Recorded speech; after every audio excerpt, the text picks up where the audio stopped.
एक ऐसा युद्ध जो जब शुरू हुआ तब हर किसी को लगा था कि ये तो रूस के बाएं हाथ का खेल होगा। हर किसी को यकीन था कि रूस यूक्रेन को ज्यादा से ज्यादा एक हफ्ते में ही निपटा देगा। साथ ही किसी को भी ज़ेलेंस्की के नेतृत्व पर भरोसा नहीं था। भले ही यूक्रेन रूस का डटकर सामना कर रहा हो, लेकिन फिर भी रूस ने यूक्रेन के काफी ईस्टर्न इलाकों पर अपना दबदबा बना लिया है।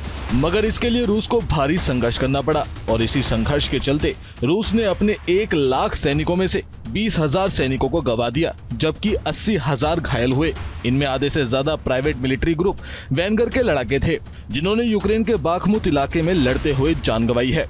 इस बात की पुष्टि खुद अमेरिका के नेशनल सिक्योरिटी काउंसिल के स्पोक्समैन जॉन किर्बी ने की है। अमेरिकी आंकड़ों के अनुसार सबसे तीव्र लड़ाई बाखमुत के लिए है, जहां यूक्रेनी सैनिकों को शहर के एक छोटे से हिस्से को छोड़कर सभी से खदेड़ दिया गया है। लेकिन अमेरिका के अनुसार रूस पिछले साल से यूक्रेन के छोटे शहरों पर कब्जा करने का प्लान बना रहा है, जिसमें रूस को कुछ खास कामयाबी हासिल नहीं हुई।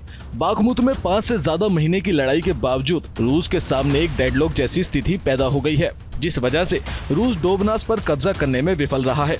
भले ही इस बात की जानकारी अमेरिका ने साझा की हो, मगर अमेरिका ने यूक्रेनी सैनिकों की मौत का आंकड़ा पब्लिक नहीं किया। हालांकि अगर जमीनी स्थिति की बात करें तो ये बात किसी से नहीं छिपी है कि यूक्रेन को लगातार पश्चिमी देशों से पैसों से लेकर हथियारों तक की मदद मिलती आ रही है। जहां यूक्रेन पश्चिमी देशों के कंधों पर बंदूक चला रहा है, वहीं रूस इकोनॉमिक सैंक्शंस के बाद भी इस युद्ध को अपने दम पर लड़ रहा है। हालांकि भारत और चीन ने इस युद्ध को लेकर रूस की आलोचना नहीं की, मगर इसके बावजूद भी रूस को उस प्रकार की सहायता नहीं मिली जिसका यूक्रेन आनंद लेने में लगा है। लेकिन एक बात स्पष्ट है कि मां काली के अपमान के बाद भारत यूक्रेन को अब किसी भी प्रकार की सहायता प्रदान नहीं करेगा और साथ ही चीन भी पश्चिमी देशों के प्रभाव को कम करने के लिए रूस के साथ कंधे से कंधा मिलाकर खड़ा रहेगा।